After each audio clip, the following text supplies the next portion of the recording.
Wih, Rudy udah join, mantap. Hai semuanya.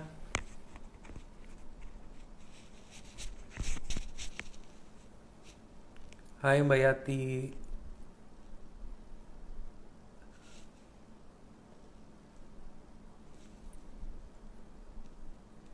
Hai Anushka.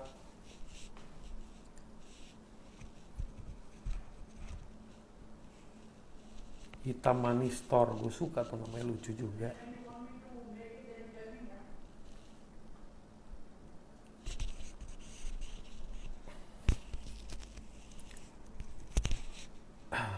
Purwakarta pernah kayaknya makan makan apa ya, sate apa tuh di situ ya yang terkenal. Ayo ngasih Korea. Agung Abdi Wahana Motor. Oke guys, welcome to Mindset Merdeka Talks. Hari ini gue akan bahas sesuatu yang mungkin buat orang-orang tertentu itu agak-agak tabu atau pemikirannya tanda kutip musrik lah dan sebagainya. Tapi sebenarnya yang gue bahas itu dari sisi science, dari sisi ilmiah. Kebetulan gue undang sahabat gue, Bro Hengki Ho, dan gue akan bahas tentang mengenali Feng Shui. Feng Shui itu semacam kayak ilmu yang sangat scientific dalam mengelola energi. So without any further ado, gue lagi tunggu si Bro Hengki ini udah online atau belum. Oh udah, mantap. Gue akan undang dia, dia itu expert banget dan bukan hanya di Feng Shui, dia bisa juga face reading, bisa juga bazi. Bazi itu semacam kayak Chinese, metafisik Chinese, sama kayak kalau kita Jawa tuh ada kejawen. Ya, ada primbon gitu kan. Hey bro Hengki, Hai, ya, what's up? halo bro. Gila, energinya pecah nih dengerin suara lu. Pecah. Gimana Keren. kabarnya, Bro Nil? Baik, Baik baik, ya. baik, baik. Gimana Gambar bro? agak putus-putus ya gambar. Gambar. Kalau di tempat saya jelas, agak sedikit putus-putus. Tapi it's okay. Oke ya, oke. Mungkin internet hari ini kayaknya hari ini memang seharian internet not so friendly Oh, good. Iya, gitu. Bro, ya, how was your day oke. bro hari ini? Ya, oh bagus sekali. Bagus. Ini sibuk dari tadi pagi sampai sore. Tadi pagi juga siaran radio, lalu ketemu klien, terus ini siap-siap untuk Bro Nil nih. Kita ngobrol-ngobrol Asik. bareng nih. Asik. Bro, Ya, sedikit pengen tahu nih, apa yang membuat lu sampai mendalami segitu banyak pelajaran yang sifatnya gokil dan gak mudah dan sampai lu mau mendalami itu apa? Momennya apa? Gimana dalam journey lu tuh apa yang membuat lu dalam perjalanan lu memutuskan itu? iya. Ini perjalanan hidup yang menarik, bro. Sebetulnya saya aktif di dunia metafisik ini baru 2014. Oke. Meskipun saya udah sering mempelajari dunia seperti ini sebelum 2014. Dan untuk diketahui kan, saya memang kan selama ini sebetulnya lebih ke arah pendidik ya. Saya punya bimbingan belajar waktu dulu. Lalu saya juga seorang hipnoterapis, ya. Saya juga belajar NLP. Saya juga Luar belajar biasa. tentang mind teknologi. Saya pernah Wow. menciptakan satu teknik belajar cepat, lalu saya ajarkan ke murid-murid saya. Lalu saya juga lakukan yang namanya reading terapi, jadi mengubah seseorang hanya dengan cara membaca buku-buku motivasi atau buku-buku orang-orang terkenal. Nah, Wow. tetapi sejak 2014, saya mengubah haluan seluruh pekerjaan saya. Saya tutup bimbingan belajar saya finish terapi, proses terapi. Semua yang saya lakukan sebelumnya saya tutup semua dan saya fokus ke dunia metafisika. Karena apa? Karena saya tahu bahwa saya punya panggilan di dunia ini. Saya punya Wow. panggilan di bidang ini. Nah, menariknya gini, bro. Seseorang itu ternyata mempunyai life calling, jadi panggilan hidup masing-masing. Iya. Ya, ada satu yang sangat mendasar bahwa seseorang itu kalau belum mencapai life calling-nya itu kayak ada yang kurang dalam hidupnya. Tapi pada saat orang menjalani life calling-nya, itu hidupnya wah luar biasa. Semuanya berwarna, semuanya menjadi semua indah dan mudah. Nah, sejak 2014 saya memutuskan untuk menggeluti dunia ini, ya. Lalu saya go deeper ya, dive deeper gitu untuk materi-materi ini, dan saya mulai praktekkan, dan saya juga sudah mulai berani untuk membuka sesi konsultasi kepada banyak orang, dan saya menyadari bahwa manusia itu, seperti yang saya tulis dalam status saya, bro, bahwa sebenarnya butuh seorang hacker, ya. Seperti kayak Bro Nil nih, mindset hacker kayak gini. Karena manusia itu sulit untuk berubah pada dasarnya. Karena manusia itu hanya satu makhluk yang kecil, sederhana, di dalam lautan energi yang begitu besar, ya, dengan kita mempunyai kecenderungan-kecenderungan yang selalu mempunyai pola yang sama. Setiap saat polanya hampir sama terus-menerus. Nah, kalau kita nggak ngerti kemana kita dibawa, maka kita akan mengalami permasalahan produktivitas. Makanya kita perlu seperti yang namanya life hacking. Ya, life hacking itu kalau di sini kata-kata hacking kan kadang-kadang konotasinya negatif ya. Mencari satu titik entry di mana kita masuk dalam sebuah sistem dan mengambil alih sistem itu untuk keperluan kita. Nah, manusia itu seringkali tidak tahu di mana titik entry untuk kita bisa mengambil alih kehidupan kita secara total. Ya, itu diperlukan satu metode memahami awareness yang tinggi, sehingga pada saat kita tahu titik ini, kita bisa mengambil langkah, mengubah, mengarahkan kepada yang benar. Nah, makanya saya tulis di situ life ethical hacking.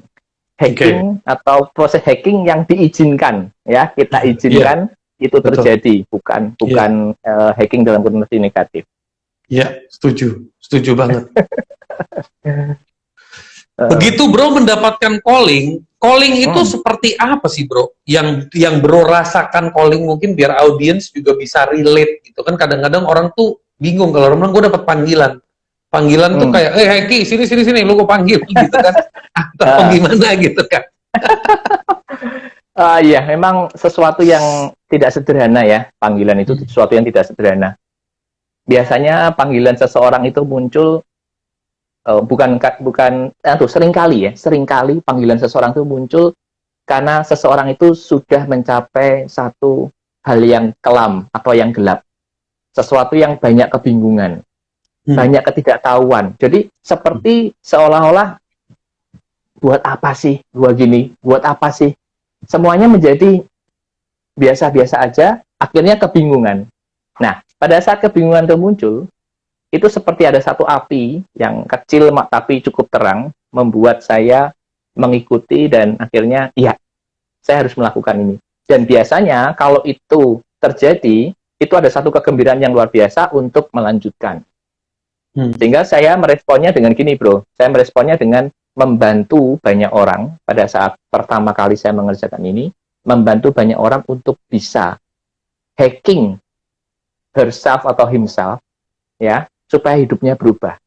Memberi mereka penyadaran bahwa kamu tidak seharusnya ada di sini. Atau memberi penyadaran kepada seorang, kamu sudah tepat ada di sini dan kamu tinggal kurang melakukan hal yang itu. Atau, wah luar biasa, sejak kapan kamu sudah menemukan hal yang memang tepat buat kamu, dan kamu waktunya bisa membantu orang lain untuk menemukan jalan yang tepat. Nah, itu yang saya lakukan biasanya. Bro, kita kan ngomongin hari ini tentang Feng Shui, tapi sebelum kita masuk ke topik Feng Shui, gue mau sedikit ngomongin tentang face reading, sedikit aja. Jadi, face reading itu kan bagian dari kayak semacam statistik ya Bro ya. Kadang-kadang orang itu suka salah mengerti ya.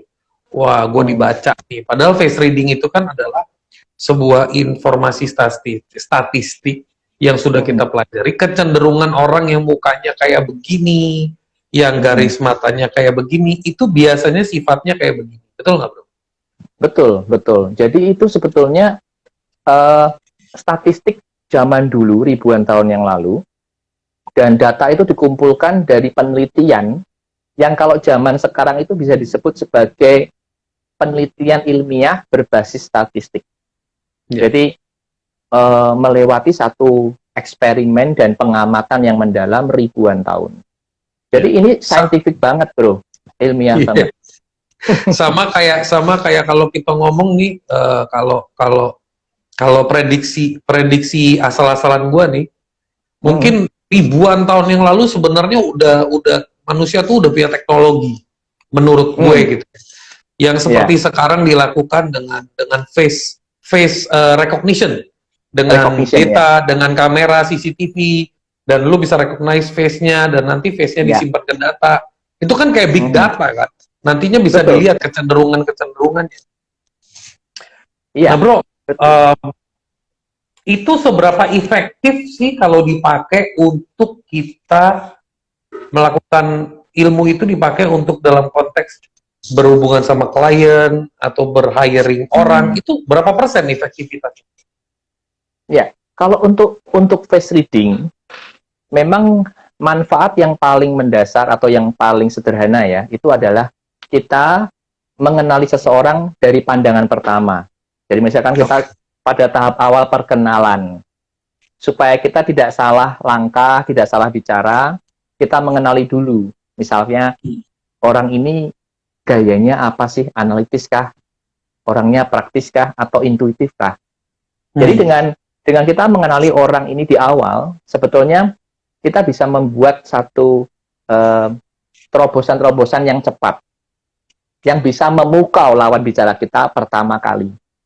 Dan yang kedua, kita bisa membuat mereka nyaman dengan kita, akrab. Karena kita sudah satu frekuensi, ngomongnya satu frekuensi, pikirannya satu frekuensi.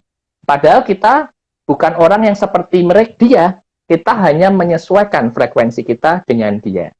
Betul. Ya, contoh misalkan Brunil, kalau ketemu dengan seseorang, kita mencoba menjual sesuatu, dan orang tersebut kita kenali sebagai orang yang sangat analitis, ya, dari bentuk wajahnya, ketahuan bahwa dia analitis. Pada saat kita menawarkan barang, kita tidak bisa membuat dia terpukau dengan diskon, bro. Kita harus membuat dia tertarik dengan cara menyajikan data-data yang lengkap. Iya. Dan kita seolah-olah sangat paham banget dengan produk yang kita mau jual. Nah, dengan cara itu, orang itu bisa tertarik untuk membeli barang kita. Kan hanya butuh waktu 1-2 menit, bro, untuk mengenali wajah orang tersebut di awal. Iya. Butuh Bisa waktu 1-2 menit. Latihannya butuh berbulan-bulan, bro. Latihannya perlu ratusan wajah, bro, bukan berbulan-bulan. 1 minggu kumpulin 100 wajah, dianalisa dengan teknik yang diajarkan, jadi. Oke bro, coba bro, kita bikin game kecil-kecilan bro. Kalau lo ngelihat wajah gue, menurut lo gue kayak gimana? Nah ini gini, saya melihat Brunil di sini berhenti selalu gambarnya nih. Gimana nih? Berhenti terus gerak, berhenti gerak. Kalau di foto boleh. Di foto kita punya e-flyer kan?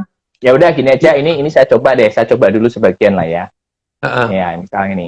Nih, ini kalau dilihat dari bentuk alisnya ini, Brunil kan orangnya sociable, ya, mudah memasuki pertemanan, ya, karena alisnya ini bukan seorang alis orang yang kaku dan berpikiran terlalu analitis.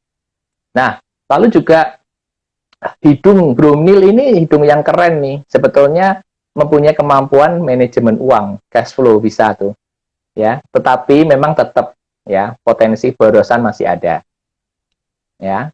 Lalu Brunil termasuk tipe orang yang mendengarkan orang lain, bisa mendengarkan orang lain, bukan seseorang yang nggak mau mendengarkan orang lain. Kalau diberikan pengarahan, diberikan panduan, Brunil itu mendengarkan dulu, lalu menganalisa, dan baru merespon. Ya. Terus ini kayaknya Brunil ini kurang istirahat nih. Ya. Ini nanti kalau istirahatnya nggak dicukupi, nanti saluran ke arah kemih, ginjal itu bisa berbahaya. Harus banyak minum, banyak istirahat, kurangi tidur terlalu malam, ya. Betul sekali. Nah, terus ini kantong uangnya Brunil juga keren. Kantong uang itu adalah kemampuan seseorang untuk menerima kekayaan pada saat kapanpun. Jadi misalkan ada peluang datang, ini berkaitan dengan penambahan kekayaan, Brunil ini orang yang bisa mengambilnya dan cenderung bisa menyambut peluang-peluang yang bagus daripada menerima peluang-peluang yang buruk. Itu yang kira-kira masih sedikit bisa terbaca. Oke. Nah, tuh lo orang udah denger ya. Lo orang semua yang lagi nonton udah denger ya. Siap-siap nanti gue buka nih. Konseling bareng Hengki Ho. Oke. Digabung nih, mind hack sama face hack. Kita gabung. Oke, bro. Thank you so much, bro.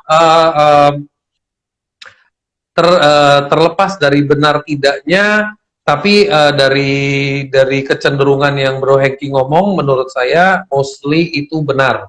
Dan saya bisa menulis suka kopi. Apa nih? Enggak, ada yang nulis. Saya bisa menganalisa Brunil suka minum kopi. Betul, bukan analisa, emang itu gue suka. Oke, anyway. Bro, kadang-kadang kita itu kan bekerja, kita belajar, kita melakukan segala macam, kita improve, kita ikut course ini, kita ikut course itu, tapi kadang-kadang kita suka lupa tentang environment, bro. Environment kita. Menurut saya yang dimaksud dengan Feng Shui itu adalah kestabilan energi di sekeliling kita, betul nggak sih? Ya, atau betul. Keharmonisan energi di sekeliling kita. Betul. Jadi gini, ternyata siapapun di muka bumi ini mempunyai 3 bagian penting yang menentukan kehidupannya. Yang pertama adalah takdir yang dia bawa sejak lahir. Itu yang nggak bisa dirubah. Sepertiga. Kita lahir dari orang tua siapa, kita lahir di kota apa, termasuk ya. Ini yang biasa saya kodekan dengan tanggal lahir seseorang. Setiap orang yang lahir keluar dari air ketuban ibunya, dia langsung merekam yang namanya DNA kosmik, DNA kosmis. Kalau di kedokteran ada DNA genetis, di sini ada namanya DNA kosmis. Nah, DNA kosmis ini tercatat dengan rapi dalam bentuk tahun lahir, bulan lahir, tanggal lahir, dan jam lahir. Dari situ, seseorang bisa dipetakan, bro. Bahwa nanti pada usia-usia tertentu dia mengalami banyak bantuan dalam segi keuangan. Dalam usia tertentu dia banyak sekali mendapatkan pertemanan, koneksi. Atau misalkan dalam usia tertentu mungkin sekali dia akan masuk dalam satu kejatuhan dalam usaha, atau mungkin kebangkrutan atau masalah uang yang sederhana ataupun parah.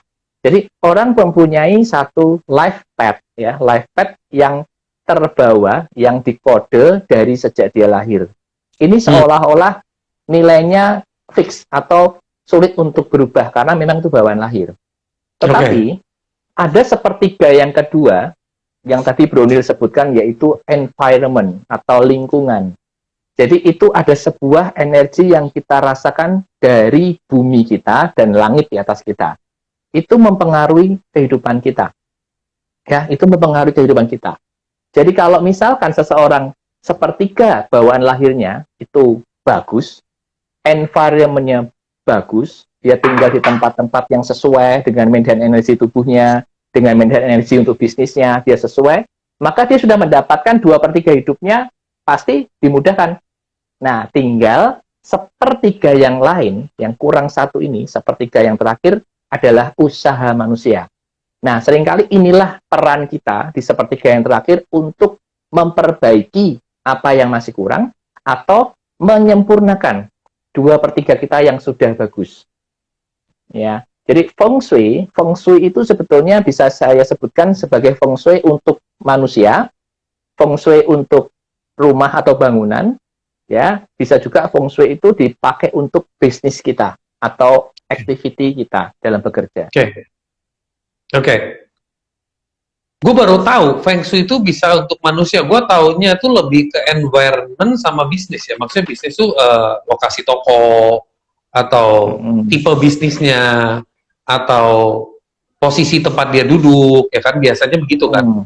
Terus Ya. di rumahnya itu posisi kamarnya gimana, tempat tidurnya gimana, posisi cahayanya di mana dan sebagainya dan sebagainya. Mm. Tapi Ya, Feng Shui kalau untuk orang tuh maksudnya gimana? ya, feng shui itu kan sebetulnya dua kata yang digabungkan jadi satu, yaitu air dan angin. Itu Oke. sebetulnya satu perlambang aja bahwa di atas muka bumi ini sebetulnya ada energi yang mempengaruhi kita manusia. Nah, energi itu dimunculkan dari sebuah bangunan atau permukaan tanah. Tetapi Mhm. karena energi itu juga mempengaruhi manusia, maka kita juga bisa menyebut feng shui itu berkaitan atau mempengaruhi manusia. Contoh Hmm. misalkan, seseorang yang memiliki komposisi dalam tubuhnya atau pikirannya itu dominan elemen air. Kan kita kenal ada 5 elemen nih bro, ya kan? Hmm. Logam, Hmm. air, kayu, api, dan tanah. Jika seseorang mempunyai dominasi elemen air yang cukup tinggi, maka orang ini Hmm. cenderung memiliki banyak sekali ide dan gagasan. Hmm. Mudah sekali masuk dalam perasaannya, lalu mudah sekali bisa menghasilkan ide-ide baru. Nah, kalau orang yang punya dominasi elemennya adalah elemen api, maka dia memiliki satu energi yang semangat, ya, energi Hmm. untuk menyemangati orang, untuk memulai Hmm. hal baru, penjualan, lalu eh, berbicara, komunikasi, marketing, branding, selling, dan sebagainya. Hmm. Nah, Hmm. yang saya sebutkan feng shui manusia itu adalah mengenali elemen-elemen dalam diri manusia, mana yang dominan, mana yang lemah. Nah, ketahuan disitulah nanti kita harus melakukan apa untuk orang tersebut. Oke. Dan sekali lagi buat teman-teman yang lagi nonton, Bro Hengki nanti koreksi saya.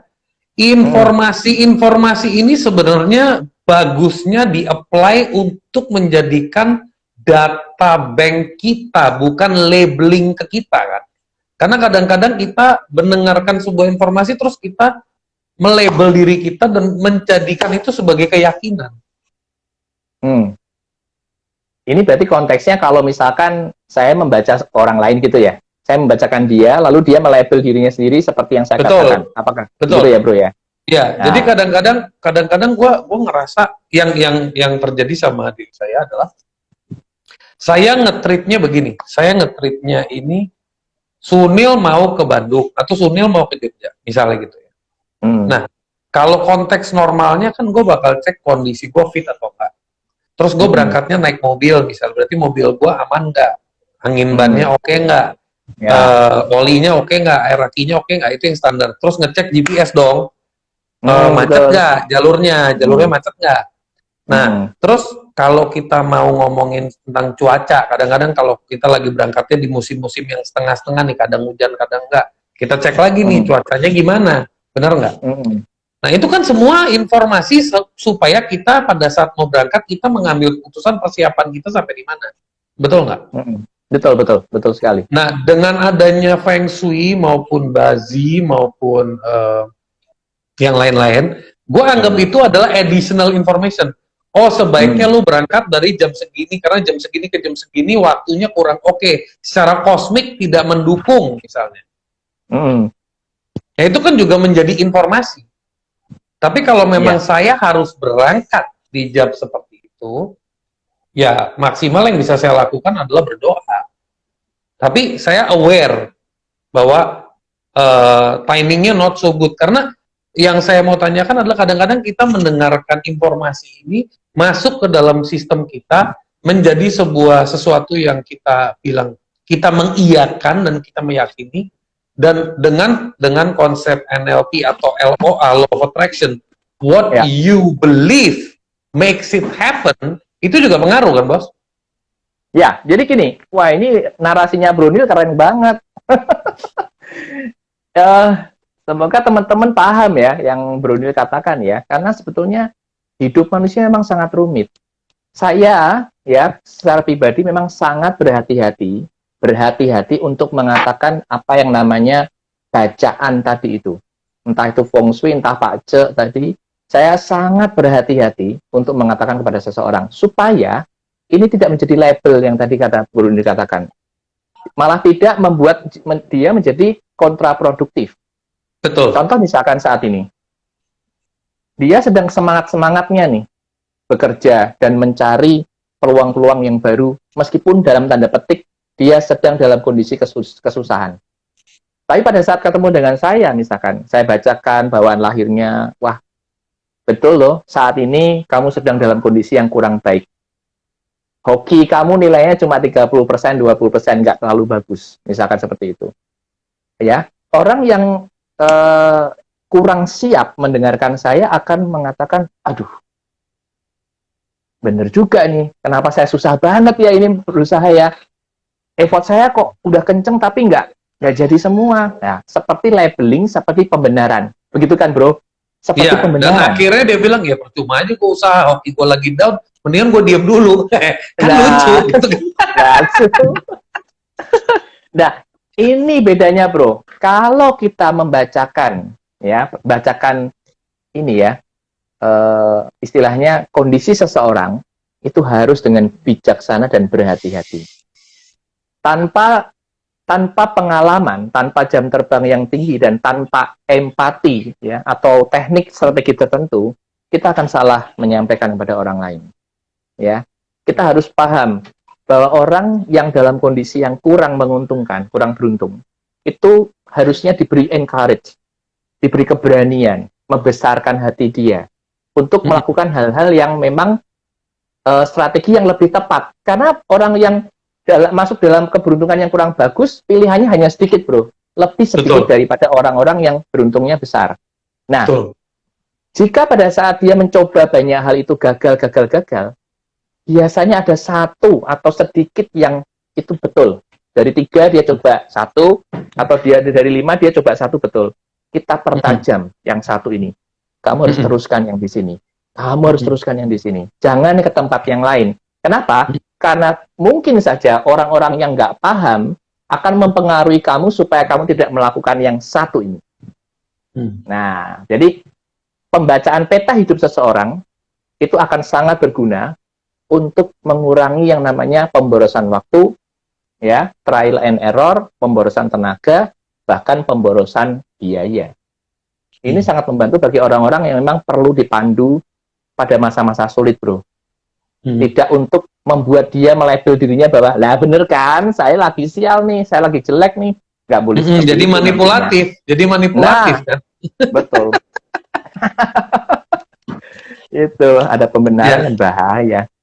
Ya, jadi itu semoga yang lagi nonton teman-teman juga bisa tahu. Jadi kenapa gue pilih Bro Hengki jadi narasumber gue, karena gue menerawang dia dengan mata spiritual gue.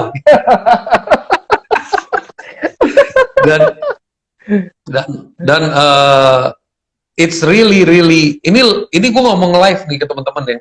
Gue itu janjian nelpon dia, kagak nelpon bisa sampai seminggu lebih. Terus komunikasinya kayaknya ada yang ngeblok gitu, kayak waktunya belum tepat. Sampai tanggalnya bisa tanggal hari ini dan jam segini dan semuanya, dan gue lagi ngeliat muka dia tuh live hari ini. So everything happen by the universe juga. Jadi bukan apa namanya, bukan sepenuhnya in our control gitu. Jadi dengan kesadaran seperti itu kita bawaannya lebih asik aja gitu.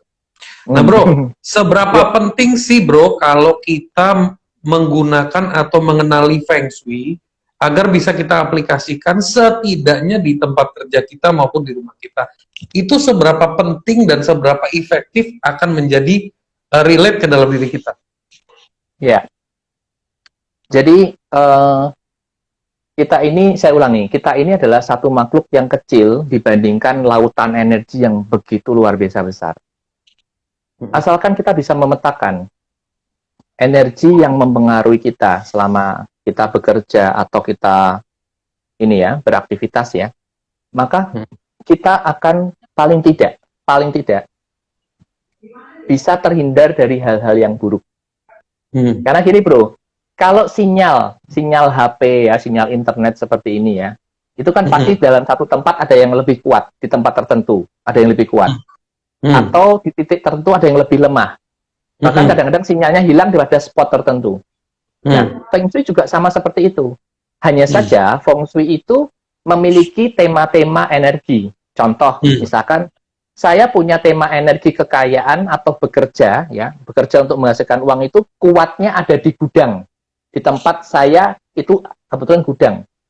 Dan saya juga punya satu ruangan di mana di situ aktif untuk kegiatan-kegiatan sosialisasi, meningkatkan kemampuan sosialisasi saya, komunikasi saya. Tetapi tempat itu ada di kamar mandi. Nah, kalau misalkan gelombang-gelombang itu ada di tempat-tempat yang tidak sebagaimana mestinya saya lakukan, tidak sebagaimana saya sering ada di situ, maka ini yang disebut namanya tidak efektif feng shui-nya. Oke. Seharusnya kan tempat di mana energi bekerja itu ada di kantor saya. Ada tempat di mana meja saya bekerja. Terus energi untuk komunikasi, energi untuk sosialisasi, mungkin saya taruh di tempat living room atau ruang keluarga saya. Ya, supaya saya juga mendapatkan manfaat, ya, kegunaan untuk relationship dengan anggota keluarga atau yang lain. Nah, menyesuaikan atau menyamakan antara kebutuhan ruang dengan frekuensi pada kegiatan itu, itulah kunci penataan Feng Shui. Jadi sangat penting, manfaatnya sangat penting supaya kita bisa mendapatkan sinyal terkuat untuk kegiatan yang berkaitan. Oke. Nah, gitu. Dan sinyal itu semacam kayak the cosmic, tangan kosmik gitu ya, tangan kosmik yang menge-charge kita ya, energi yang nge-charge kita gitu. Betul, jadi, betul. Seperti ada charger di situ yang ada labelnya, ini charger untuk bekerja. Ini charger untuk tidur atau istirahat. Ini charger untuk misalkan belajar. Ini charger untuk power, authority. Semua ada temanya. Nah, itu yang kita selaraskan dengan kebutuhan ruang kita. Luar biasa, mantap. Nah bro, dalam kondisi seperti itu kadang-kadang nih gue lagi nanya yang lucu aja. Misalnya gini, lu datenglah ke rumah gue gitu, terus lu cek, wah Nil ternyata energi lu kalau lu mau konsentrasi ada di toilet, misalnya gitu. Lokasinya udah jadi toilet. Nah terus gue bilang, tapi nggak bisa bro, gue sekarang kan punya ruangan nih, ruangan gue ngelakuin YouTube live atau Instagram live. Gue butuh energi di situ, ternyata di situ energi kurang gitu kan. Terus biasanya apakah gua harus hancurin tuh kamar mandi terus gua ganti atau memang bisa diatur dengan item-item tertentu untuk menciptakan energi di ruangan ini? Nah, di ruangan ini kita bicara tentang remedi Feng Shui namanya, remedi. Oke. Jadi kalau sekolah ada remedi, ternyata Feng Shui juga ada remedi. Ya. Oke. Pembenaran sebuah tata layout rumah. Nah, kalau misalnya yang tadi dikenali itu sesuatu yang membahayakan kita, ya, yang membahayakan misalnya, maka itu perlu dilakukan proses renovasi, bro. Oke. Kalau membahayakan harus renovasi. Betul, karena bisa berkaitan dengan sakit, bisa berkaitan dengan sakit makin parah, bahkan bisa kematian. Itu harus direnovasi, bro. Atau yang berkaitan dengan kebangkrutan seseorang, ya, ekonominya makin lama makin turun, itu harus direnovasi. Tetapi jika ini berkaitan dengan hal-hal yang tidak terlalu membahayakan, ada yang namanya penambahan elemen tertentu untuk ya memperbaiki kondisi ruangan tersebut. Oke. Ya, jadi ada dua cara dan ada dua pilihan tergantung tingkat kasusnya itu seperti apa. Keren. Bro, pengaruh juga nggak sih sebuah Feng Shui dalam rumah itu bisa membantu memperbaiki, misalnya di sebuah rumah anaknya sama bokap nyokapnya nggak akur, atau anaknya sama nyokapnya nggak akur, sama bininya juga kurang akur, terus ya kayak gitulah, terjadi ketidakakuran. itu mempengaruhi nggak sih? Dan itu bisa somehow di fix melalui Feng Shui apa? Selain dirinya sadar, oh gua kayaknya kemarin terlalu kasar atau gua terlalu ini. Individu kan kita fix nggak selalu dari luar ya, dalamnya juga perlu kita Hmm. fix. Tapi ini saya Nah, ngomong faktor luar. ini saya bahas dalam 3 hal yang tadi saya jelaskan di awal. Mm-mm. Kalau misalkan memang si bapak ini, misalnya contoh bapak ini sering cekcok dengan istrinya dan anak-anaknya ya. Bapak Mm-mm. ini mempunyai bawaan lahir memang tukang suka cekcok lah misalnya. Mm-mm. Ya. Lalu yang kedua, rumahnya itu layoutnya membuat anggota keluarga sering cekcok. Mm. Ya. Lalu yang ketiga, karena ini dua-duanya ini dilakukan berulang kali cekcok, maka lama-lama yang lain juga ikut mudah memancing dia cekcok. Jadi 3 faktor yang tadi saya sebutkan ternyata mengarah ke sana.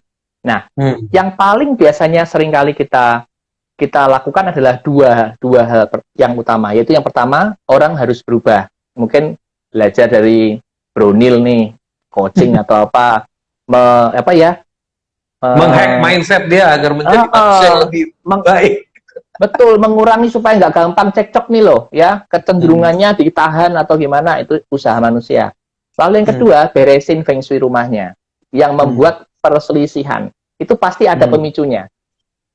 Kalau masalahnya perselisihan, itu ada satu analisa di mana lihat yang di sektor itu ada apa. Pasti di situ terpicu perselisihannya. Makanya rumah itu menjadi panas, menjadi mudah menjadi cekcok di rumah itu.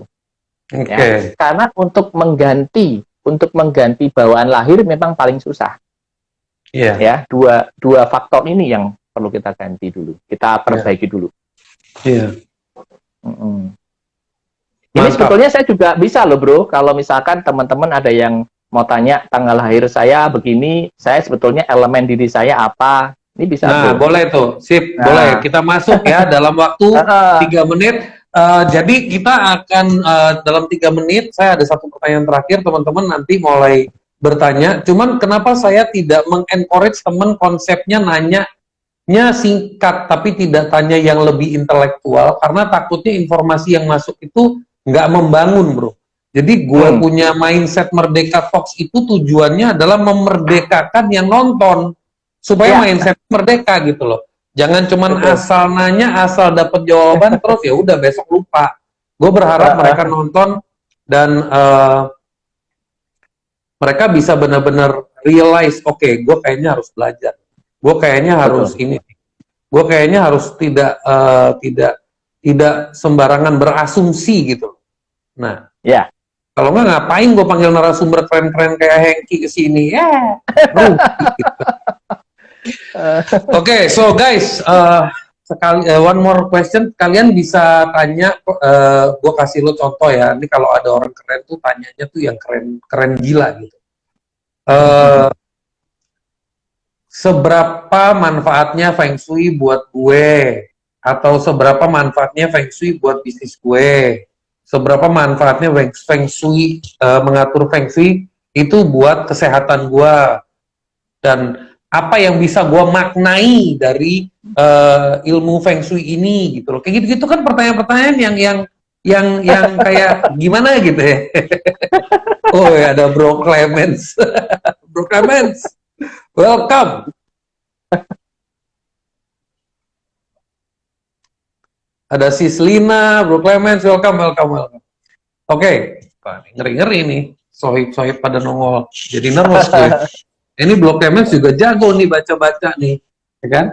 Salam kenal. Gue bilang kalau gue jago baca orang pas kalau orang bilang gue jago baca, gue jawabnya gini, gue baca orang pas lagi ngopi atau ngeteh. Artinya harus ngopi gitu.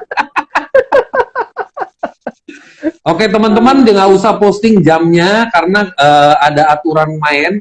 Kalau jam lahir itu diposting, hoki lu bisa diembat orang. Jangan publicly posting. Kalau kagak ngerti, ya, kalau kagak ngerti jangan kayak jagoan. Tolong jangan posting jam. Bahaya nih. Iya. Oke. So, mungkin lebih kayak kalau teman-teman mau tanya, ya udah gua baik teman-teman aja lah, ini udah menit 40. Tanya aja dengan tanggal lahir, bulan lahir, tahun untuk mengetahui elemen. Yuk kita mulai. Hmm. Coba kita lihat. Nah, ini ada nih, desainer titik logo dan cover. Nah, 7 September 78 atas nama Swani. Nah, 7 September 7 September 78. 1978, ya. 7 September ya, Bro? Iya, Oke. Perempuan ya. iya. Ini elemen dirinya air laut. Oke. Sebetulnya orang yang punya elemen diri air laut itu kan mempunyai satu kemampuan alami, seorang pengusaha alami, entrepreneur alami. Ya, mempunyai ide-ide yang banyak, lalu kecenderungannya juga mempunyai energi yang besar, tetapi karena terlalu idenya terlalu banyak, maka banyak sekali yang juga nggak jalan. Ya, seorang air laut, ya, orang yang mempunyai elemen air laut itu dia perlu dikasih sebuah batasan. Jangan sampai seperti air laut yang terbuka terlalu lebar, nggak jelas mau kemana. Tetapi kita bayangkan air yang besar itu diberi sungai, tanggul sungai. Ya, kalau dam yang besar itu dialirkan ke sebuah sungai, sungai itu bisa dialirkan ke kanan, ke kiri, mengairi sawah yang kiri, mengairi sawah yang kanan, dan sebagainya, dia akan berguna. Kuncinya, sebagai seorang air laut, energinya besar, harus terarah, harus jelas, jangan bias, jangan kemana-mana, jangan terlalu lebar. Oke, mantap. Gitu. Oke, ini satu lagi, 9 Maret 1985. Perempuan ya? Perempuan, Rina. 9 Maret 85 ya? Iya. Nah, kalau ini elemennya api, lilin, api lilin. Nah, api lilin ini biasanya seseorang yang sangat penuh semangat, orientasi juga pada detail, ya. Orang yang mempunyai kemampuan bicara kepada orang lain, memberi semangat. Bisa juga sebagai seorang yang pandai mengajar, ya, bisa menjadi seorang trainer misalnya, lalu bisa menjadi seorang artis, penyanyi. Pokoknya dia sangat mempunyai kelebihan dalam hal-hal bersosialisasi, mempengaruhi orang lain, menjual, persuasi, marketing, itu jagonya kalau orang-orang api. Marketing, Lid, emang lu jago, Lid. Oke. Satu lagi nih, 27 Mei 1969, Laurentius. Ini teman-teman nggak mungkin gue bacain semua tanggal lahir lu. Jadi kalau lu udah ketik kelewatan, lu ketik ulang deh. Ini soalnya scrollingnya banyak nih. 1 Oktober ya? Tunggu, 27 Mei. 27 Mei.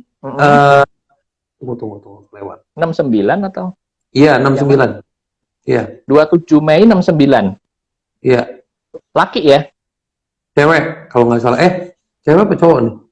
Nggak tahu, namanya Laurentius. Oh, cowok dong. Iya. Cowok, Laurentius. Oke. Nah, ini elemennya sama dengan yang pertama ini. Air laut, ya. Sama dengan yang tadi. Punya potensi untuk menjadi wirausaha loh, pengusaha alami. Jadi kerja deh, ya. Coba usaha bisnis sendiri. 30 April, cowok, 1960. 1960. 1990. 1990. Tanggal 30 April. Cowok ya? Iya. Nah, ini jimbut. Ini tanaman merambat. Kayu kecil. Ya, kayu kecil ini biasanya memiliki kemampuan alami sebagai ahli strategi. Dia memiliki pemikiran yang dalam merumuskan satu konsep atau strategi. Sebetulnya kalau ini mempunyai minat, ya, minat dalam sebuah seni, menyanyi misalnya, lalu dalam bidang seni yang lain, dia bisa menjadi orang panggung. Tergantung nih dia minatnya kemana. Tapi yang penting, yang jelas juga seorang jimbut adalah memiliki kemampuan komunikasi alami. Keren. 7 Juli 1981, cewek. 7 Juli 1981. Juli ya. Ya. 7 Juli. 81 cewek. Heeh. Nah, ini matahari, api tapi dari matahari. Ini orangnya hangat. Orangnya biasanya punya banyak teman yang bisa mengatakan bahwa enak dijadikan teman, ya. Teman hangout juga enak. Orangnya warm, akrab, ya. Dia juga sebagai seorang yang biasanya bisa menjadi seorang pemimpin juga, mempengaruhi orang lain. Kalau misalkan kita ingin ada orang yang mempengaruhi orang banyak, panggil nih orang kayak gini. Dia biasanya bisa bersuara lebih keras atau bisa mempengaruhi audiens yang jumlahnya banyak. Orang Wah, matahari. kayak Soekarno lo berarti lo ya, kayak Soekarno. Oke. Aduh, ini kebanyakan cewek nih yang nonton nih. Gue bingung nih, cowoknya mana? Oke. 17 Oktober 1981. 17 Oktober. Laki, perempuan? Cewek. Cewek lagi. Nah, ini tanah gunung. Tanah gunung. Yang tanah gunung. Kalau tanah gunung ini biasanya orangnya bisa dipercaya. Stabil. Ya, bertanggung jawab. Tapi kejelekannya adalah nggak mudah berubah. Dia bukan seorang yang fleksibel. Kalau sudah itu, yaitu kelebamannya tinggi. Tapi dia jago menjaga sesuatu karena bisa diandalkan. Kalau dikasih tugas, kasih tanggung jawab, sudah pasti beres lah. Dia jago lah. Ya udah, teman-teman hubungin orang yang barusan ya kalau lagi butuh ngasih tanggung jawab. Pasti beres. Oke, ini 15 Februari 1982, pria. 15 Februari 1982.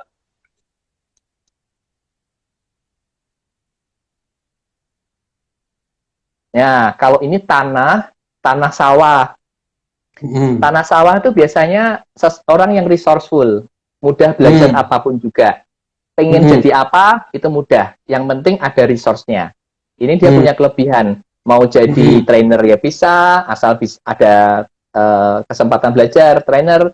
Jadi dosen ya bisa, jadi pengusaha ya bisa, asal ada teknik untuk menjadi pengusaha. Pokoknya dia punya kelebihan, ditanam jagung, tumbuh jagung, ditanam padi, tumbuh padi, ditanam jati, tumbuh jati. Itu namanya tanam. Wih, mantap sekali. Satu lagi, bro. Tanam apa? Wih, 16 April 1970. 16 April 1970. Cowok. 16 April.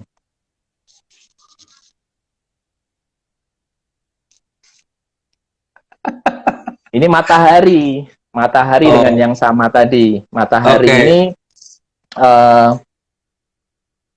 sosialisasi, ya, kemampuannya ada di sosialisasi, menghubungkan orang dengan orang, network dengan network, koneksi dengan koneksi, keren orang matahari itu. Oke. Ya. 25 Agustus 1976. Cowok. 25 Agustus. Iya, 1976. Ini sama sawah, tanah sawah, sama dengan yang tadi, tanah sawah. Sebetulnya kan cuma ada 10 ya, 10 kategori utama untuk elemen diri. Oke. 7 September 1976, gue tuh bro. 7 September 76, laki-laki. Ini air laut. Air laut ini, ya. Air laut itu kalau di Indonesia pejabat-pejabat, pemimpin-pemimpin banyak yang elemennya air laut, bro. Karena mungkin orang Indonesia ini suka dipimpin oleh orang-orang yang bisa fleksibel. Maunya ke sana, pemimpin ngikut ke sana. Rakyatnya ke sini, pemimpin bisa ikut ke sini. Banyak tuh pemimpin di Indonesia ini yang elemennya yang water atau air laut. Oke. 9 Oktober 1976, udah pakai caps lock nulisnya. Oke, 3 pertanyaan lagi biar kepalanya Bro Hengki nggak pingsan. Tanggal berapa nih? 9 Oktober? Tadi, 9 Oktober 1976. Laki ya? Iya. Nah, ini belum pernah muncul nih. Ini adalah kayu pohon besar. Nah, kayu pohon besar ini kekuatannya adalah memulai sesuatu yang baru. Dia adalah seorang pendobrak. Yaitu orang yang jago ngikuti tren orang lain. Memang bukan self-starter, tetapi dia kalau ada tren yang bagus, serahkan kepada orang ini. Dia bisa runtut terus tuh, ngikuti tren itu terus, cepet. Dan itu tipe orang yang setia untuk sebuah pekerjaan. Jadi dia nggak mudah berganti-ganti pekerjaan. Setia itu definisinya kan macam-macam. Ada setiap tikungan ada atau gimana? Kalau bekerja disarankan jangan sering berganti-ganti. Tapi memang bahwa dia sebetulnya cukup loyal dengan satu pekerjaan. Paling nggak 5 tahun lah. 5 tahun ditekuni, nanti baru boleh punya usaha yang lain. Oke. Gitu. 13 September 1984. Pria. 13 September 84 ya.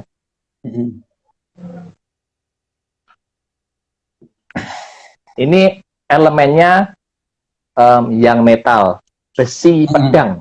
Ya, ini belum pernah keluar juga. Besi pedang ini berarti orangnya kaku, ya, punya prinsip. Kadang-kadang juga ini memperjuangkan keadilan, fairness. Kalau ada teman-temannya yang dibully atau dikesampingkan gitu, dia suka membela orang-orang seperti itu.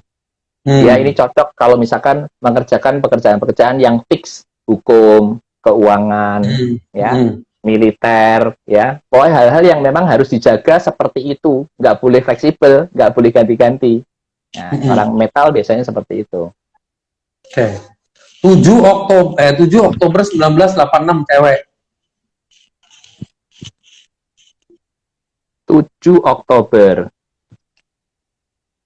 Iya, benar-benar. Ini yang lagi ngetik nih harus social distancing, ngantri, bro.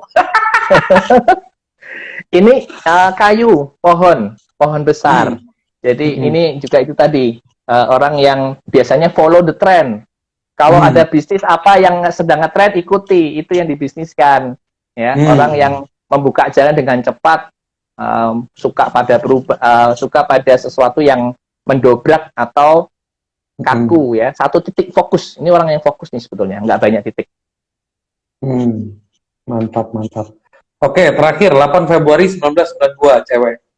92 ya. Iya. Tahun, bulan? 8 Februari 1992.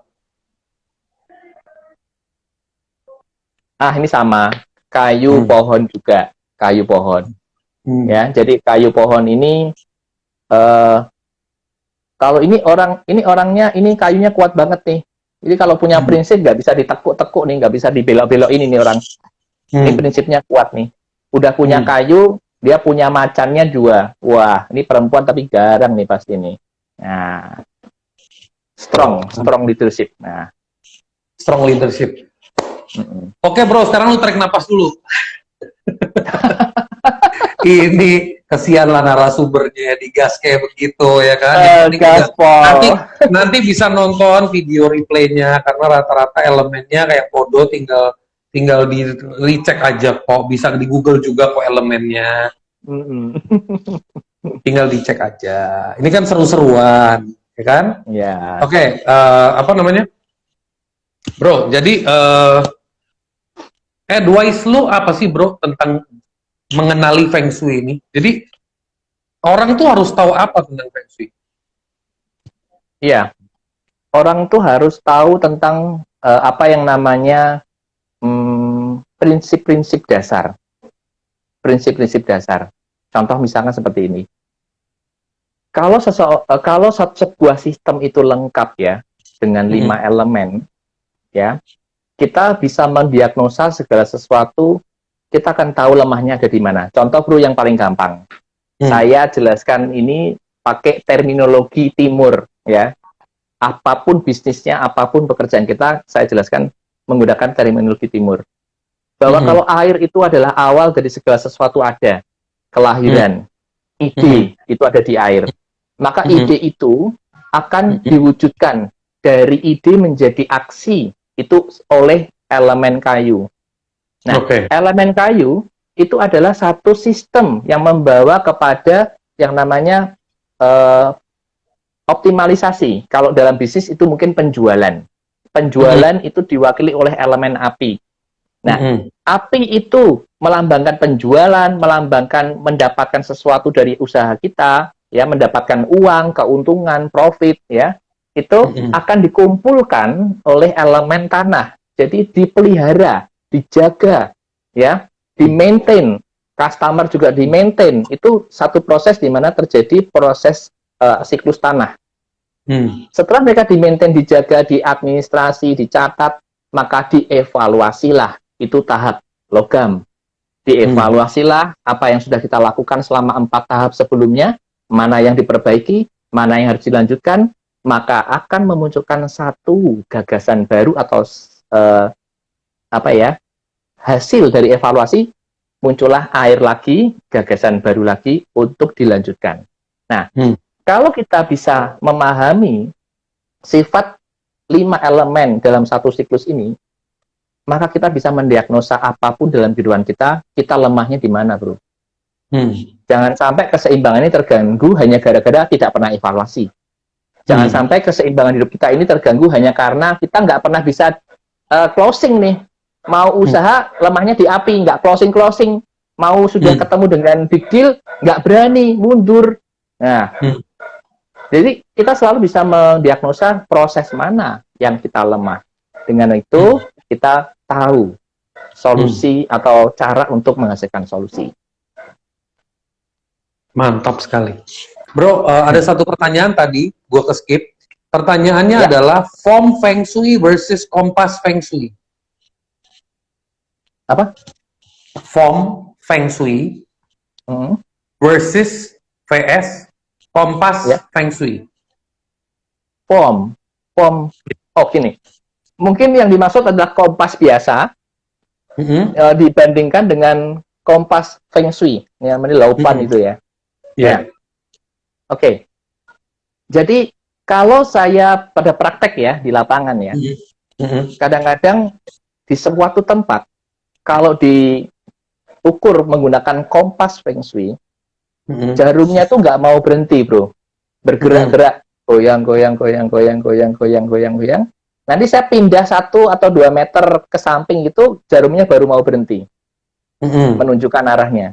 Nah, pada saat kompas Feng Shui itu menunjukkan jarumnya goyang itu di bawah saya itu terjadi yang namanya ketidakstabilan energi. Kompas Feng Shui itu mempunyai kemampuan mendiagnosa kestabilan satu energi di tanah itu. Kadang-kadang dia bisa menunjukkan hal tersebut. Beda dengan kompas biasa. Kompas biasa nggak menunjukkan apapun. Hanya arah aja. Oke, good. Tadi ada yang nanya, tadi ketimpa sama tanggal lahir semua sih. Oke lah, gue kasih bonus lah nih terakhir nih, 12 Maret 1980 cowok. 12 Maret.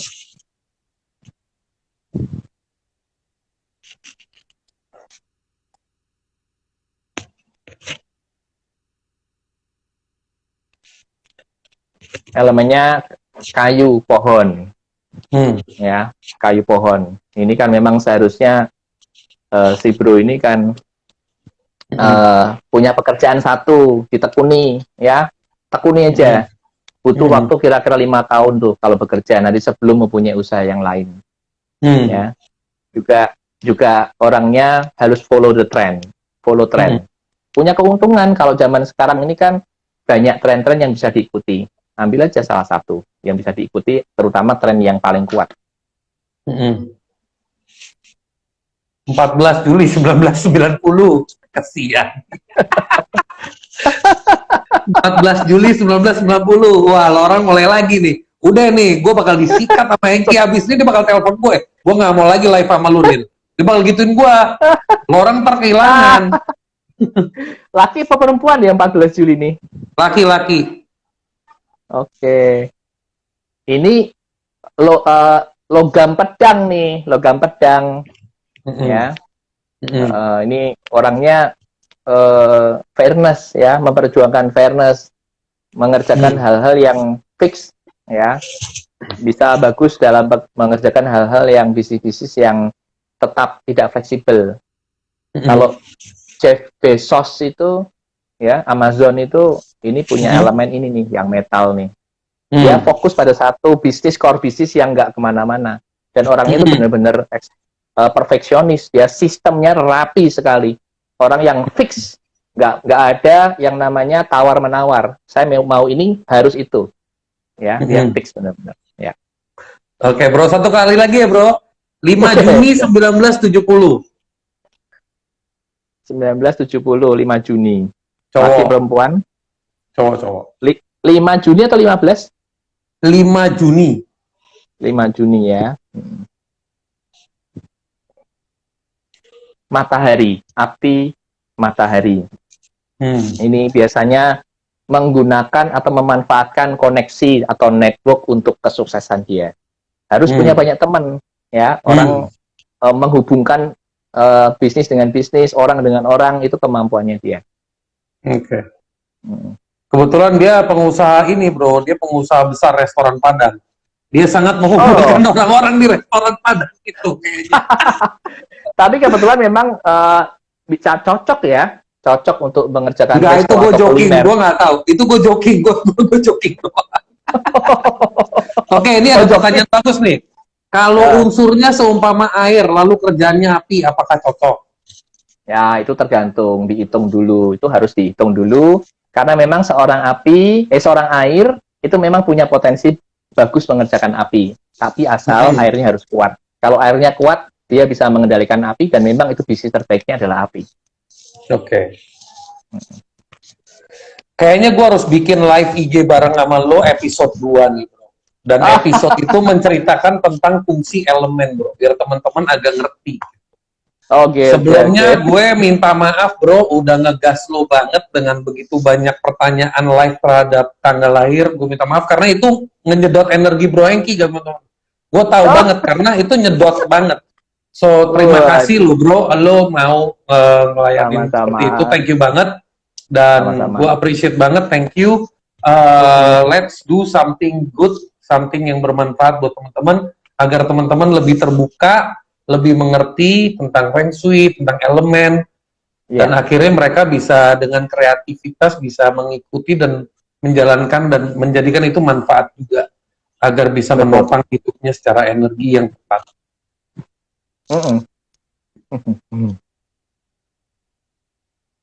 Gitu. Pada kayak begini Suripen. Bro Nil, tanya dong kalau goresan nama dengan baji ada pengaruh nggak? Goresan nama dengan Pak Ace ya? Nama maksudnya? Bro Nil, tanya dong kalau goresan nama dengan baji ada pengaruh nggak? Mungkin Pak Ace itu kan yang ini tanggal lahir, analisa tanggal lahir. Iya. Ya, kalau sebagian orang memang percaya bahwa kalau seseorang kekurangan elemen kayu, maka dia menggunakan nama yang berelemen kayu. Ada orang kekurangan elemen air, pemberian namanya yang berkarakter air. Ya, itu ada kadang-kadang bisa kadang-kadang bisa dipakai. Oke. Bro, kasih dong closing statement lu, bro, buat teman-teman. Oke. Ya, jadi gini. Closing statement apa ya? Ini tadi benar digas nih. Benar-benar. Enggak, belum. Tadi itu cuma memberikan conclusion, summary, biar teman-teman nggak salah mengerti. Oke, ya. Ini konklusi ya berarti ya, bro ya? Iya. Ya. Jadi gini, persis yang tadi kita bahas bersama-sama di sini, bahwa sebetulnya orang membaca apapun ya, yang katanya itu entah astrologi, entah horoskop, entah Pak Ace di sini, entah Feng Shui, yang tujuannya memetakan kehidupan kita, jangan sampai itu menjadi satu proses yang malah menjadikan kita kontraproduktif. Kita mesti menyadari, self-awareness itu bisa dicapai dengan banyak jalan. Kadang-kadang orang lebih suka mencari self-awareness itu dari segi atau dari cara yang tidak tampak. Tiba-tiba dia mendapatkan keugaharian yang memang tidak masuk logika. Tapi kadang-kadang self-awareness itu bisa dibangun dengan cara seperti ini. Diberikan pemaparan, label, pemetaan. Hidup kamu seperti ini, sifat kamu seperti itu. Pekerjaan yang bagus buat kamu adalah ini. Apa yang kamu lakukan haruslah begini-begini. Ini self-awareness yang tipenya proaktif. Kita memberikan satu penjelasan atau info-info, ya, informasi-informasi. Tetapi saya pesan bahwa teman-teman di sini, apapun informasi yang Anda terima, ambil yang positif aja, bro. Ambil yang positif aja. Abaikan yang negatif. Kalau yang negatif terdengar, bikin itu menjadi pecut untuk kita. Ya, saya akan buktikan bahwa saya bisa, ya, dengan melakukan meskipun hanya sedikit peluang, tapi saya bisa sukses. Karena sebetulnya orang selalu dikasih kesempatan. Hanya perbedaannya adalah orang tertentu diberi kesempatan lebih banyak, orang tertentu diberikan kesempatan lebih sedikit. Tetapi keduanya memiliki kesempatan. Satu aja yang dilakukan, itu pasti akan membawa dia pada kesuksesan. Nggak perlu banyak-banyak. Gitu kan, bro? Betul, betul. Top banget, bro. Itu statement yang menurut gue powerful banget. Jadi yang bisa gue simpulkan dalam pembicaraan hari ini, salam Anton Teddy, ko Anton Teddy, bro Anton Teddy, adalah setiap orang diberikan kesempatan. Some gets less, some gets more, but everybody has a chance. Keren. Thank you, Bro Hengki. Kita akan berjumpa kembali dalam acara Mindset Merdeka Talks. Ya kan? Ini kayaknya teman-teman antusias, jadi nanti kita plan, kita bikin konsep. Oke, boleh. Sama-sama, terima kasih. Ya, God bless you, good luck, and keep doing great. Yes. Thank you. Ya, same you too. Thank you teman-teman yang lain juga. Bye.